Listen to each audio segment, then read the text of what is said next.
Hello, everyone. Good evening, and welcome to another chapter of the book of Genesis. This time is chapter 33, I believe. Yes, we're doing chapter 33.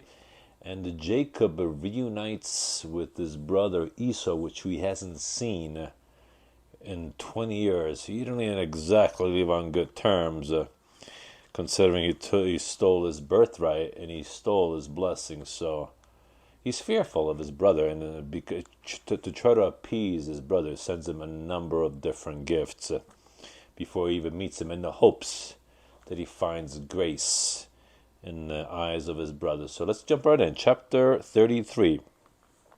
And Jacob lifted up his eyes and looked, and behold, Esau came, and with him 400 men. And he divided the children unto Leah and unto Rachel and unto the two handmaids. And he put the handmaids and their children foremost, and Leah and her children after, and Rachel and Joseph hindermost. And he passed over before them, and bowed himself to the ground 7 times, until he came near to his brother. And Esau ran to meet him, and embraced him, and fell on his neck, and kissed him, and they wept. That must have been a surprise. Here he is, all scared of his brother, and instead his brother is happy to see him. But he didn't know. He didn't know what to expect. And he lifted up his eyes and saw the women and children, and said, Who are those with thee? And he said, The children which God hath graciously given thy servant. Then the handmaidens came near, they and their children, and they bowed themselves. And Leah also with her children came near, and bowed themselves. And after came Joseph near, and Rachel, and they bowed themselves. And he said, What meanest thou by all this drove which I met? And he said, These are to find grace in the sight of my Lord. And Esau said, I have enough, brother. And Esau said, verse 9, I have enough, my brother.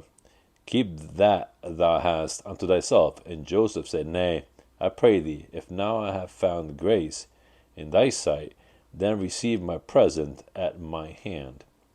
For therefore I have seen thy face as thou have seen the face of God, and thou wast pleased with me.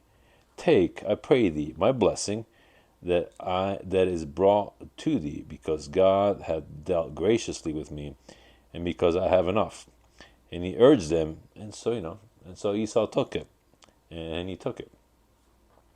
And he said, Let us take our journey, and let us go, and I will go before thee. And he said unto him, My Lord knoweth that the children are tender, which means they're young still. They're not very big. And the flocks and herds with young are with me. And if men should overdrive them one day, all the flock will die. Let my Lord, I pray thee, pass over before his servant, and I will lead on softly, according as the cattle that goeth before me, and the children be able to endure, until I come unto my Lord unto Seir. I guess that's where Esau was staying. And Esau said, Let me now leave with thee some of the folk that are with me. And he said, What needeth it? Let me find grace in the sight of my Lord. So Esau returned that day on his way unto Seir. And Jacob journeyed to Succoth, and built him an house, and made booths for his cattle. Therefore the name of the place is called Succoth. And Jacob came to Shalem, a city of Shechem, which is in the land of Canaan, when he came from Padan Aram, and pitched his tent before the city. And he bought a parcel of a field where he had spread his tent, at the hand of the children of Hamor, Shechem's father, for 100 pieces of money. And he erected there an altar, and called it El Eloi Israel, because Jacob was renamed Israel. And on that note, we end chapter 33, an interesting re-encounter with his brother. If you guys have any questions or comments, leave them in the section below. Like and subscribe, and we will see you at the next chapter. Talk to you soon.